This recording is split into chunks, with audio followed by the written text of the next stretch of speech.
唔知大家最近行街有冇發覺香港嘅街頭好似換咗個樣咁呢？由2023、2024年開始，大家開口埋口都話要北上消費，每個星期6日羅湖、落馬洲口岸直情擠塞到好似年宵市場咁。當時成班內地餐飲巨頭好似睇到發財大計咁，一窩蜂湧落嚟香港插旗。點知嚟到2026年，呢個神話卒之爆破啦！今日要同大家講一個熱辣辣，聽落去好唏噓，但又令好多香港人覺得一早預咗嘅大新聞，就係喺內地被譽為排隊王、烤肉界天花板嘅超級名店西塔老太太，宣布全線撤出香港。更誇張嘅係，佢哋位於將軍澳新都城嘅分店，竟然俾高等法院頒令，將鋪頭入面嘅貨品、生財工具通通收押，要交由拍賣行進行公開發拍。你冇聽錯，係堂堂內地餐飲神店，最後落得一個被發拍、執笠走人嘅悲慘結局。當年高調進軍尖沙咀，坐擁超過4000尺嘅黃金大店，如今淪為全港茶餘飯後嘅笑話。呢個所謂嘅內地神店香港崩盤真相，到底係佢哋盲目自信，定係根本就預判錯誤？定係好似好多網民話齋，真係當香港人係傻仔啊？我哋將時間撥返去2、3年前，當時香港啱啱復常，但本地嘅消費市道就出現咗一個好奇特嘅現象。香港人瘋狂湧上深圳，食探魚、飲喜茶、食太二酸菜魚，總之內地流行啲乜，香港人就上去排隊排到天荒地老。呢個現象令到好多內地嘅連鎖餐飲大老闆產生咗一個好大嘅幻覺，佢哋覺得既然香港人咁鍾意我哋嘅品牌，咁我哋直接搬個品牌落香港，開喺香港人門口，咁咪發達咯。就係帶住呢種極度膨脹嘅盲目自信，西塔老太太喺2023年正式啟動佢哋嘅攻港大計。當時佢哋第一間旗艦店選址真係非常之進取，揀咗喺尖東文化中心地下，嗰度面積足足有成4260多平方尺，大到可以擺幾十張烤肉台。要知道喺尖沙咀呢啲核心旅遊區租過咁大嘅鋪位，每個月嘅租金、管理費加加埋埋絕對係一筆天文數字。但當時西塔老太太嘅管理層眼都唔眨，喺2023年9月高調開張。開張初期，憑住佢哋喺內地嘅名氣，加上大量小紅書網紅嘅瘋狂洗版，確實吸引咗一批好奇嘅食客去排隊。當時個勢頭好似好強勁，甚至有傳言話佢哋每個月營業額要過100萬先至夠回本。但佢哋完全唔驚，好快就喺2024年再下一城，進軍將軍澳新都城中心2期開第2間分店。當時好多財經專家或者餐飲同行都覺得西塔老太太呢次真係預判正確，可以喺香港大展拳腳。點知好景不常，呢個熱潮去得快時，退得仲快。呢間尖沙咀4000尺大店由開張到傳出欠租執笠，竟然足足連1年都撐唔到。去到2025年中，尖沙咀首店已經因為頂唔順昂貴嘅租金同埋暴跌嘅客流量，悄悄地拉下鐵閘。而更震撼嘅畫面係喺2026年的1月份，有將軍澳嘅街坊行過新都城分店嘅時候，赫然發現門口貼出咗一張高等法院嘅拍賣通告。通告上面寫明，因為法律訴訟同債務問題，法庭已經下令將鋪頭入面所有被扣押嘅貨品、廚房設備進行公開拍賣。一個喺內地有幾百間分店、估值幾十億、天天排長龍嘅神級品牌，嚟到香港唔夠3年，最後竟然要搞到被法庭強制拍賣生財工具嚟還債。呢個結局真係由當初嘅氣勢如虹，淪為今日嘅國際笑話。到底西塔老太太係點樣喺香港一步一步走向崩盤？最根本嘅原因就係佢哋完全冇搞清楚香港同內地餐飲市場嘅本質差異，直情係當咗香港人係傻仔。首先，我哋嚟講講最切身嘅問題，就係定價策略。大家去深圳食西塔老太太，圖嘅係乜嘢？圖嘅係性價比高，2個人人民幣200-300蚊就可以食到飽一飽，肉質又唔錯，服務又熱情。但當佢哋嚟到香港之後，定價直接翻咗幾倍。一盤普通嘅雪花牛肉喺深圳賣幾十蚊人民幣，嚟到香港尖沙咀或者將軍澳換個港幣標價，分分鐘要賣成200-300蚊港幣。人均消費直接由內地嘅100蚊人民幣飆升到香港嘅300幾甚至400蚊港幣。呢個時候，香港人嘅消費心理就完全唔同啦。香港人北上消費係因為追求極致性價比，但如果喺香港本土消費，俾得起300-400蚊一個人去食餐飯，香港人嘅要求就會變得極度挑剔。同樣係300-400蚊嘅預算，香港人喺尖沙咀有太多選擇啦。我可以去食正宗嘅日式和牛燒肉，可以去食由韓國人親自打理嘅韓式烤肉，人哋用嘅係由日本直接進口嘅4A5和牛，或者係韓國直送嘅濟州黑毛豬。而你西塔老太太雖然號稱係東北泥爐烤肉，但老實講，好多食材嘅級數、擺盤同埋精緻度，根本就匹配唔上香港300-400蚊呢個價位。好多去過香港分店食過嘅網民就喺網上大呻，話一樣嘅味道，甚至因為香港食材進口限制，某啲內地好食嘅配菜或者調味料嚟到香港仲變咗味，但價錢就貴咗咁多，點解我唔索性星期六搭多半個鐘車上深圳食？用香港嘅高昂價格去買一個內地大眾化嘅餐飲體驗，呢種智商稅，香港人交一次半次當試新嘢就話啫，點會同你交第二次、第三次？西塔老太太嘅管理層顯然係高估咗自己品牌嘅光環，以為只要掛住個名，香港人就會盲目咁捧錢袋落去。佢哋忘記咗，香港人係全世界最精明、最計較性價比嘅消費者之一。你當香港人係傻仔，香港人就會用腳投票，等你想喊都無眼淚。除咗定價策略嚴重失誤之外，西塔老太太在營運成本嘅預判上，簡直係犯咗教科書級別嘅錯誤。內地餐飲品牌近年流行大店模式，喐啲就幾千尺，講求氣勢，講求排場。喺內地，因為土地供應多，租金相對便宜，加上人工成本低，開一間4000尺嘅大店，靠住高翻台率，好快就可以回本。但香港係一個乜嘢地方？香港係全球租金最高昂嘅城市之一。尖東文化中心嗰個4000幾尺嘅鋪位，每個月嘅基本租金、差餉加上管理費，市場估計起碼要幾十萬港幣。除咗租金呢座大山之外，香港嘅人工成本亦都係內地嘅幾倍。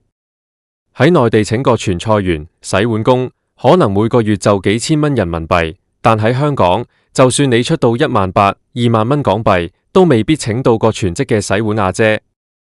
西塔老太太嚟到香港，依然沿用內地嗰套需要大量人手去服務、去幫客人燒肉嘅模式。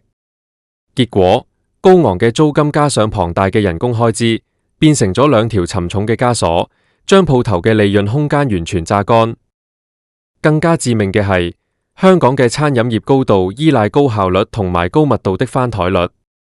西塔老太太開喺尖沙咀，星期1至5嘅中午，附近雖然多寫字樓，但邊個打工仔會喺短短1個鐘嘅放飯時間，同你慢慢坐低燒肉，整到成身油煙味啊？所以佢哋基本上做唔到午市商務客嘅生意，只能夠乾等夜晚嗰一餐。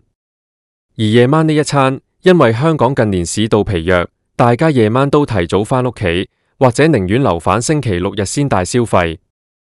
結果就變成星期1至4嘅夜晚，4000幾尺嘅大店入面冷冷清清，只有小貓3-4隻，但冷氣要繼續開，燈火要繼續通明，幾十個員工要繼續出糧。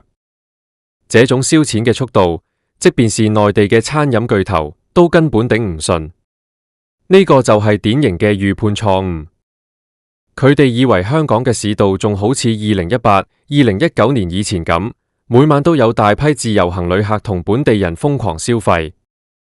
佢哋無預計到，香港本地嘅消費模式已經發生咗翻天覆地嘅改變。依家嘅香港人，一到星期5夜晚或者週末，就集體大逃亡咁湧上深圳、廣州，甚至飛去日本、泰國。留在香港消費嘅人，預算收緊咗好多。西塔老太太在錯誤嘅時間，揀咗一個錯誤嘅地點，用咗一種最昂貴嘅方式去擴張，結果短短幾個月尖沙咀店就因為入不敷出，開始拖欠租金。根據法庭記錄，業主好快就入稟追租，最後鋪頭只能夠狼狽結業。而將軍澳分店嘅崩盤，就更加反映出佢哋對香港社區文化嘅無知。將軍澳係一個典型嘅本地住宅區，住嘅全部都係一家大細嘅中產家庭或者年輕上車族。呢個區域嘅居民日常消費最講求嘅係實惠、方便、啱大細胃口。你一間東北泥爐烤肉店開喺將軍澳新都城，一來口味唔屬於香港人嘅家庭主流，二來價錢又唔便宜。最諷刺嘅係，將軍澳居民本身就係北上消費嘅主力軍之一，好多人放假直接坐地鐵或者揸車去羅湖，對內地嘅西塔老太太熟悉到不得了。佢哋一對比個價錢，發現將軍澳店嘅價錢可以喺深圳食到3餐，邊個還會喺屋企樓下做呢隻大水魚？所以將軍澳店嘅客流量喺新鮮感過後，出現咗斷崖式嘅下跌。當一間鋪頭連基本嘅日常開支、水電煤同人工都賺唔返嘅時候，債務就會好似滾雪球一樣越滾越大。最後供應商攞唔到錢，業主收唔到租，員工出唔到糧，大家只能夠告上法庭。高等法院頒下拍賣令，將鋪頭入面嘅一切資產變賣還債。呢個畫面真係將內地神店嘅最後一塊遮羞布都徹底扯落嚟。其實西塔老太太嘅崩盤並唔係單一嘅個別事件。如果大家有留意財經新聞或者行街嘅話，會發現最近呢1-2年，香港正經歷緊一場轟轟烈烈嘅內地餐飲退港潮。前2年高調落嚟香港開鋪嘅內地知名品牌，依家好多都撐唔住。例如某間主打檸檬茶嘅內地連鎖品牌，高峰期喺香港開咗10幾間分店，依家已經執咗大半。仲有某啲內地嘅湘菜館、火鍋店，同樣面臨緊尖沙咀、銅鑼灣店約滿不續租，甚至提早離場嘅命運。呢場執笠大潮背後，揭示咗一個好殘酷嘅真相：內地餐飲品牌以前無往而不利嘅網風行銷同資本燒錢模式，喺香港呢個特殊嘅市場，根本就完全行唔通。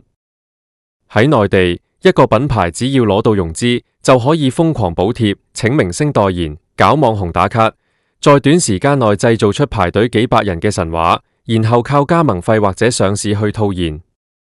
但香港嘅地方咁細，資訊流通度咁高，大眾嘅消費觀念非常之務實。你就算請再多嘅小紅書網紅寫好評、拍影片，香港人去食一次，覺得唔好食或者覺得唔值呢個價，佢哋下星期就會去幫襯第二間，而且仲會喺 OpenRice 或者社交媒體上面寫低最真實、最刻薄嘅負評。香港嘅餐飲市場從來都係一個適者生存嘅修羅場。本地嘅茶餐廳、港式火鍋、酒樓能在香港立足幾十年，人哋背後對成本嘅控制、對香港人口味的拿捏已經做到咗極致。一間茶餐廳10幾尺嘅廚房可以負責幾百個客嘅飯菜，人手用得最精簡，出菜速度用秒嚟計算。內地品牌帶住一種降維打擊嘅傲慢心態落嚟，以為自己規模大，有資金就可以輕易佔領香港。點知一拳打落去，發現香港嘅租金同人工係一個無底深淵，而自己嗰套繁複嘅管理模式，在香港高昂嘅成本面前，反而變成了致命嘅負累。再者，呢班內地大老闆亦都忽略咗一個心理防線。香港人北上消費，往往帶住一種放假旅行嘅放鬆心情。喺深圳排隊2個鐘食烤肉，大家會覺得係一種樂趣，一種假期體驗，因為人人都喺度排，氣氛好。但當香港人返到香港，過返朝9晚5，甚至朝9晚8嘅高強度生活，大家都身心疲累嘅時候，你仲要我喺尖沙咀條條大路上面排隊等1-2個鐘，去食一餐貴到飛起嘅烤肉？香港人嘅時間成本好貴，生活節奏太快，容忍度亦都會降到最低。西塔老太太嘅崩盤，可以話係為所有盲目迷信香港市場嘅內地企業敲響咗一記沉重嘅警鐘。呢個世界無免費嘅午餐，亦都無一朝走天涯嘅神話。你以為香港人北上消費，就代表香港人無咗你不行？錯啦！香港人去內地，貪嘅係內地嘅空間大、服務好、價錢平。香港人留喺香港，要嘅係高質素、高效率、獨特性。如果你將內地嘅產品原封不動搬過嚟，然後將個價錢加幾倍，乜嘢本地化改良都唔做，咁你唔係預判錯誤，你根本就係對呢個市場缺乏最基本嘅尊重。回看這4000尺嘅尖沙咀大店，從當初熱熱鬧鬧剪彩開張，到後嚟冷冷清清，甚至連租金都交唔出，再到最後將軍澳店被法院強行發拍，呢個全線崩盤嘅全過程，真係令人唏噓。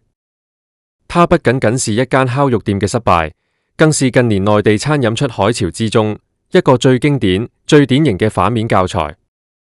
盲目自信、缺乏調研、成本失控、定價傲慢，這4大死因，將西塔老太太釘在咗香港餐飲歷史嘅恥辱柱上面。希望未來如果有其他內地品牌想嚟香港發展，唔該先做好功課，真正坐低去了解下香港人需要啲乜。算清楚香港嘅租金人工帳，唔好再帶住大安主義嘅心態落嚟，因為香港人絕對唔係傻仔。你付出的每一份傲慢，市場最終都會用最殘酷嘅方式，要你加倍奉還。今日嘅分享就到呢度，希望呢個故事能帶俾大家一啲啟發。我哋下期再見。